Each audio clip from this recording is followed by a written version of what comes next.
Beautiful and ugly. Nothing is more relative, let us say, more restricted, than our sense of the beautiful. He who would try to divorce it from the delight man finds in his fellows would immediately lose his footing. Beauty in itself is simply a word, it is not even a concept. In the beautiful, man postulates himself as the standard of perfection. In exceptional cases, he worships himself as that standard. A species has no other alternative than to say yea to itself alone in this way. Its lowest instinct, the instinct of self-preservation and self-expansion, still radiates in such sublimities. Man imagines the world itself to be overflowing with beauty. He forgets that he is the cause of it all. He alone has endowed it with beauty. Alas! And only with human, all too human beauty. Truth to tell, man reflects himself in things. He thinks everything beautiful that throws his own image back at him. The judgment beautiful is the vanity of his species. A little demon of suspicion may well whisper into the skeptic's ear, is the world really beautified simply because man thinks it beautiful? He has only humanized it, that is all. But nothing, absolutely nothing, proves to us that it is precisely man who is the proper model of beauty. Who knows what sort of figure he would cut in the eyes of a higher judge of taste? He might seem a little outre, perhaps even somewhat amusing, perhaps a trifle arbitrary. O Dionysus, thou divine one, why dost thou pull mine ears? Ariadne asks on one occasion of her philosophic lover during one of those famous conversations on the island of Naxos. I find a sort of humor in thine ears, Ariadne. Why are they not a little longer? 20. Nothing is beautiful. Man alone is beautiful. All aesthetic rests upon this piece of ingeniousness. It is the first axiom of this science. And now let us straightway add the second to it. Nothing is ugly save the degenerate man. Within these two first principles the realm of aesthetic judgments is confined. From the physiological standpoint, everything ugly weakens and depresses man. It reminds him of decay, danger, impotence. He literally loses strength in its presence. The effect of ugliness may be gauged by the dynameter. Whenever man's spirits are downcast, it is a sign that he scents the proximity of something ugly. His feeling of power, his will to power, his courage and his pride, these things collapse at the sight of what is ugly, and rise at the sight of what is beautiful. In both cases, an inference is drawn, the premises to which are stored with extraordinary abundance in the instincts. Ugliness is understood to signify a hint and a symptom of degeneration. That which reminds us, however remotely, of degeneracy impels us to the judgment ugly. Every sign of exhaustion, of gravity, of age, of fatigue, every kind of constraint, such as cramp or paralysis, and above all the smells, colors, and forms associated with decomposition and putrefaction, however much they may have been attenuated into symbols, all these things provoke the same reaction, which is the judgment ugly. A certain hatred expresses itself here. What is it that man hates? Without a doubt, it is the decline of his type, In this regard, his hatred springs from the deepest instincts of the race. There is horror, caution, profundity, and far-reaching vision in this hatred. It is the most profound hatred that exists. On its account alone, art is profound. 21. Schopenhauer, the last German who is to be reckoned with, who is a European event like Goethe, Hegel, or Heinrich Heine, and who is not merely local, national, is, for a psychologist, a case of the first rank. I mean, as a malicious though masterly attempt to enlist, on the side of a general nihilistic depreciation of life, the very forces which are opposed to such a movement. That is to say, the great self-affirming powers of the will to live, the exuberant forms of life itself. He interpreted art, heroism, genius, beauty, great sympathy, knowledge, the will to truth, and tragedy, one after the other, as the results of the denial, or of the need of the denial, of the will. The greatest forgery, Christianity always accepted, which history has to show. Examined more carefully, he is in this respect simply the heir of the Christian interpretation, except that he knew how to approve in a Christian fashion, i.e., nihilistically, even of the great facts of human culture, which Christianity completely repudiates. He approved of them as paths to salvation, as preliminary stages to salvation, as appetizers calculated to arouse the desire for salvation. 22. Let me point to one single instance. Schopenhauer speaks of beauty with melancholy ardor. Why, in sooth, does he do this? Because in beauty he sees a bridge on which one can travel further, or which stimulates one's desire to travel further. According to him, it constitutes a momentary emancipation from the will. It lures to eternal salvation. He values it, more particularly, as a deliverance from the, quote, burning core of the will, unquote, which is sexuality. In beauty, he recognizes the negation of the procreative instinct. Singular saint! Someone contradicts thee. I fear it is nature. Why is there beauty of tone, color, aroma, and of rhythmic movement in nature at all? What is it forces beauty to the fore?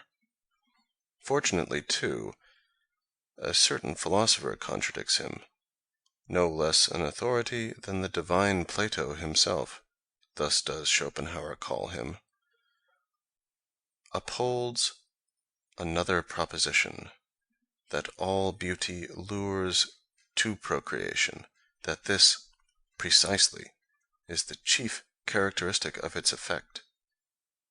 From the lowest sensuality to the highest spirituality.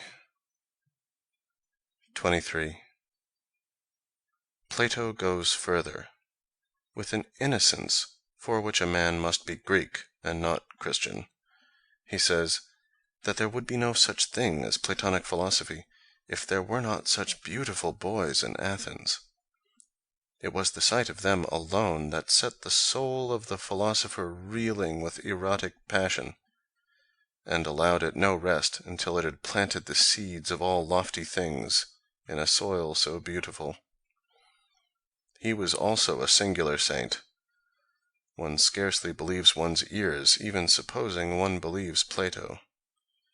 At least one realizes that philosophy was pursued differently in Athens, above all publicly. Nothing is less Greek than the cobweb spinning with concepts by an anchorite, amor intellectualis Dei after the fashion of Spinoza. Philosophy, according to Plato's style, might be defined rather as an erotic competition, as a continuation and a spiritualization of the old agonal gymnastics and the conditions on which they depend. What was the ultimate outcome of this philosophic eroticism of Plato's? A new art form of the Greek agon, dialectics. In opposition to Schopenhauer and to the honor of Plato, I would remind you that all the higher culture and literature of classical France, as well, grew up on the soil of sexual interests. In all its manifestations you may look for gallantry, the senses, sexual competition, and woman, and you will not look in vain. 24. L'art pour l'art. The struggle against a purpose in art is always a struggle against the moral tendency in art, against its subordination to morality. L'art pour l'art means, let morality go to the devil. But even this hostility betrays the preponderating power of the moral prejudice. If art is deprived of the purpose of preaching morality and of improving mankind, it does not by any means follow that art is absolutely pointless, purposeless, senseless. In short, l'art pour l'art, a snake which bites its own tail. No purpose at all is better than a moral purpose, thus does pure passion speak. A psychologist, on the other hand, puts the question, what does all art do? Does it not praise? Does it not glorify? Does it not select? Does it not bring things into prominence? In all this, it strengthens or weakens certain valuations.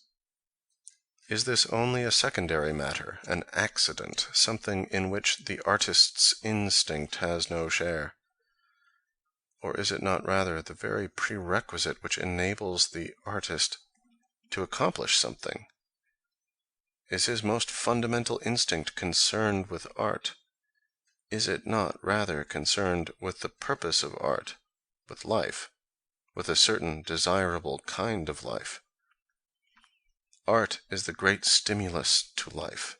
How can it be regarded as purposeless, as pointless, as l'art pour l'art? There still remains one question to be answered. Art also reveals much that is ugly, hard, and questionable in life. Does it not thus seem to make life intolerable? And, as a matter of fact, there have been philosophers who have ascribed this function to art.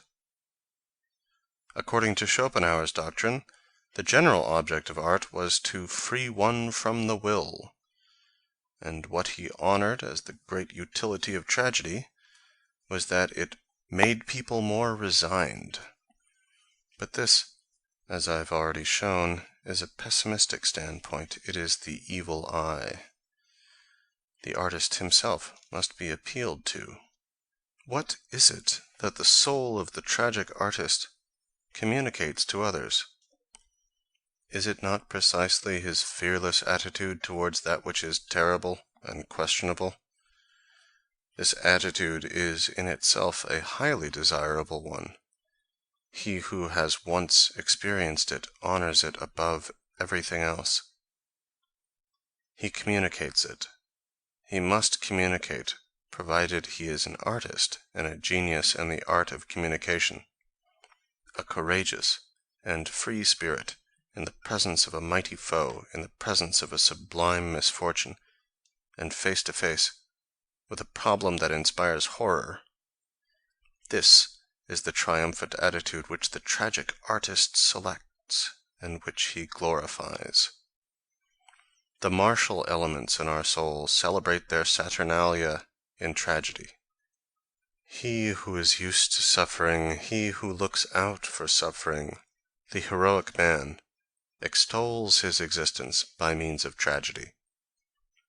To him alone does the tragic artist offer this cup of sweetest cruelty. 25. To associate in an amiable fashion with anybody, to keep the house of one's heart open to all, is certainly liberal, but it is nothing else. One can recognize the hearts that are capable of noble hospitality by their wealth of screened windows and closed shutters. They keep their best rooms empty. Whatever for? Because they are expecting guests who are somebodies. 26. We no longer value ourselves sufficiently highly when we communicate our soul's content. Our real experiences are not at all garrulous. They could not communicate themselves even if they wished to. They are at a loss to find words for such confidences. Those things for which we find words are things we have already overcome. In all speech there lies an element of contempt. Speech, it would seem, was only invented for average, mediocre, and communicable things. Every spoken word proclaims the speaker vulgarized. Extract from a moral code for deaf and dumb people, and other philosophers. 27. Quote, "This picture is perfectly beautiful," unquote. Translator's note. Quotation from the libretto of Mozart's Magic Flute, Act 1, Scene 3. End translator's note. The dissatisfied and exasperated literary woman with a desert in her heart and in her belly, listening with agonized curiosity every instant to the imperative which whispers to her from the very depths of her being, aut liberi, aut libri. The literary woman, sufficiently educated to understand the voice of nature, even when nature speaks Latin, and moreover enough of a peacock and a goose to speak even French with herself in secret. Je me verrai, je me lirai, je m'exastirai, et je dirai, possible que j'aie eu tant d'esprit? 28. The objective ones speak. Nothing comes more easily to us than to be wise, patient, superior. We are soaked in the oil of indulgence and of sympathy. We are absurdly just. We forgive everything. Precisely on that account, we should be severe with ourselves. For that very reason, we ought from time to go in for a little emotion, a little emotional vice. It may seem bitter to us, and between ourselves we may even laugh at the figure which it makes us cut. But what does it matter? We have no other kind of self-control left. This is our asceticism, our manner of performing penance. To become personal, the virtues of the impersonal and objective one. 29. Extract from a doctor's examination paper. What is the task of all higher schooling? To make man into a machine. What are the means employed? He must learn how to be bored. How is this achieved? By means of the concept duty. What example of duty has he before his eyes? The philologist. It is he who teaches people how to swat. Who is the perfect man? The government official. Which philosophy furnishes the highest formula for the government official? Kant's philosophy. The government official as thing in itself made judge over the government official as appearance. 30. The right to stupidity. The worn-out worker, whose breath is slow, whose look is good-natured, and who lets things slide just as they please. This typical figure, which in this age of labor and of empire is to be met with in all classes of society, has now begun to appropriate even art, including the book, above all the newspaper, and how much more so beautiful nature, Italy.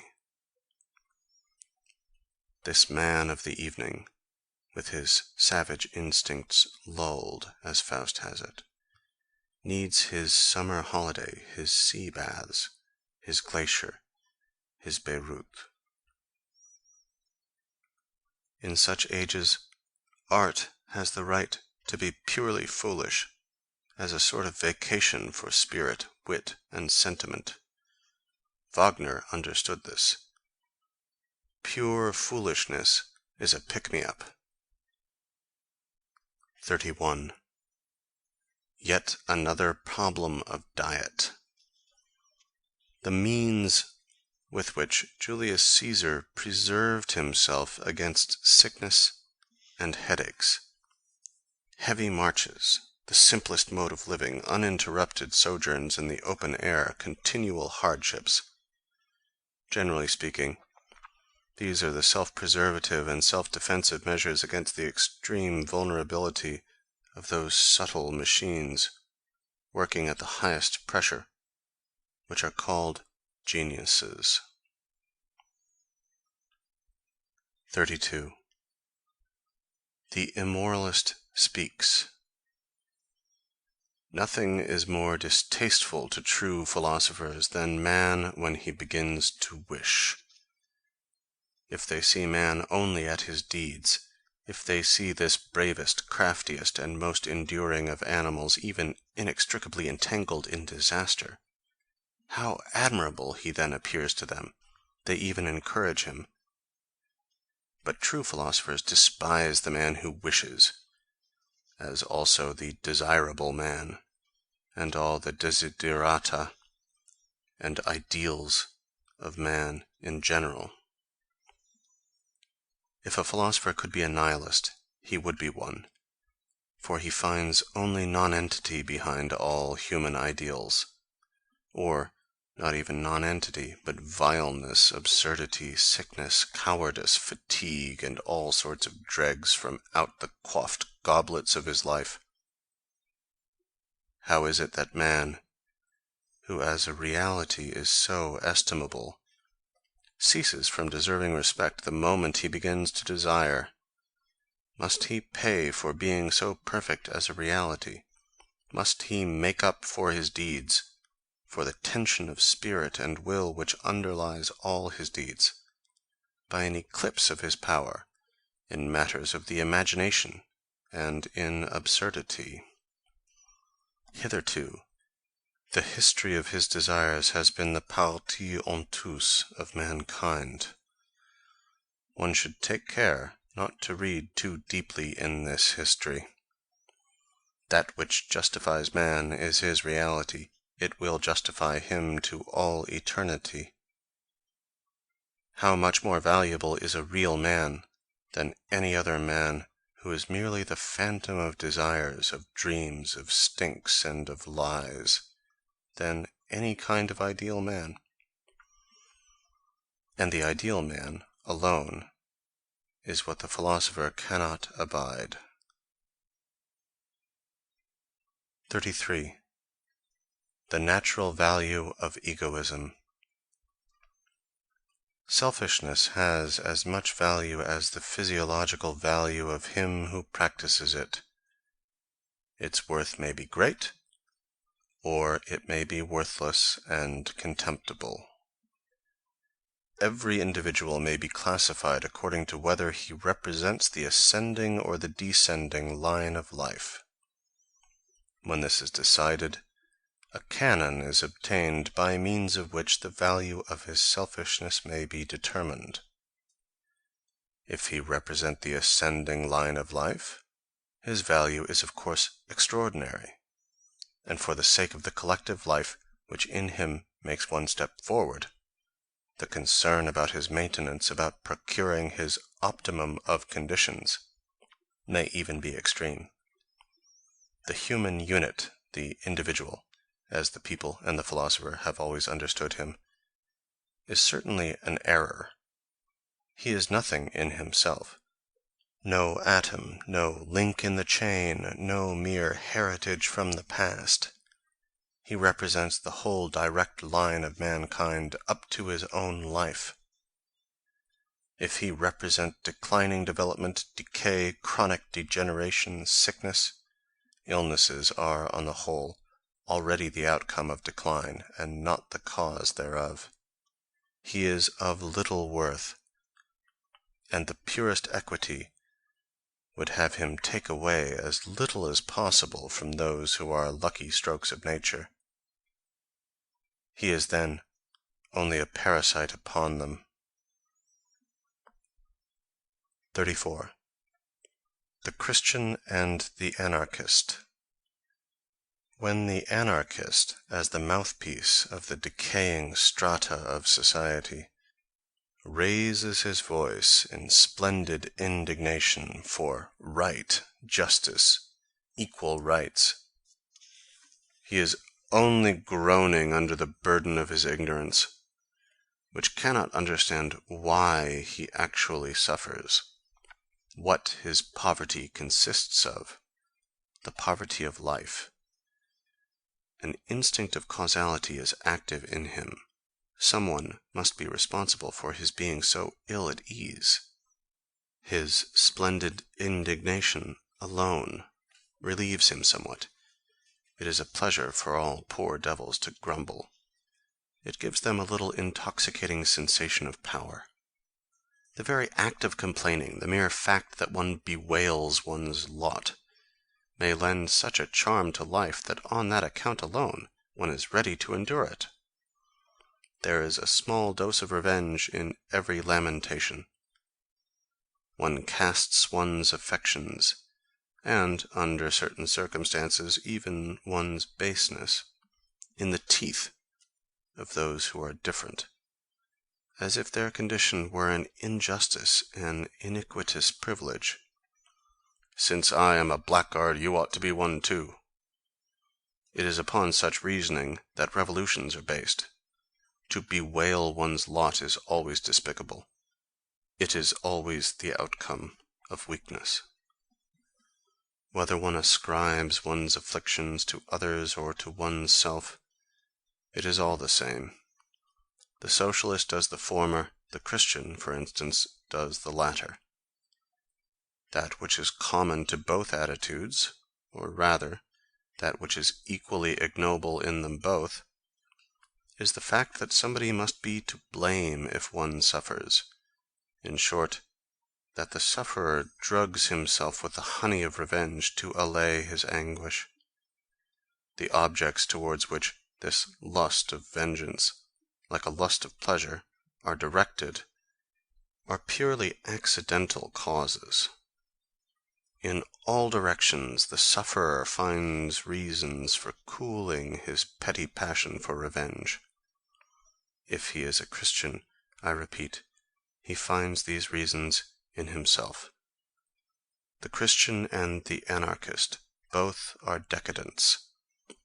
But even when the Christian condemns, slanders, and sullies the world, he is actuated by precisely the same instinct as that which leads the socialistic workman to curse, calumniate, and cast dirt at society. The last judgment itself is still the sweetest solace to revenge. Revolution, as the socialistic workman expects it, only thought of as a little more remote. The notion of a beyond as well. Why a beyond, if it be not a means of splashing mud over a here, over this world? 35. A criticism of the morality of decadence. An altruistic morality, a morality under which selfishness withers, is in all circumstances a bad sign. This is true of individuals, and above all of nations. The best are lacking when selfishness begins to be lacking. Instinctively to select that which is harmful to one, to be lured by disinterested motives, these things almost provide the formula for decadence. Not to have one's own interests at heart, this is simply a moral fig leaf concealing a very different fact, a physiological one, to wit, I no longer know how to find what is to my interest. Disintegration of the instincts. All is up with man when he becomes altruistic. Instead of saying ingeniously, I am no longer any good, the lie of morality in the decadent's mouth says, nothing is any good, life is no good. A judgment of this kind ultimately becomes a great danger, for it is infectious, and it soon flourishes on the polluted soil of society with tropical luxuriance, now as a religion, Christianity, anon as a philosophy, Schopenhauerism. In certain circumstances, the mere effluvia of such a venomous vegetation, springing as it does out of the very heart of putrefaction, can poison life for thousands and thousands of years.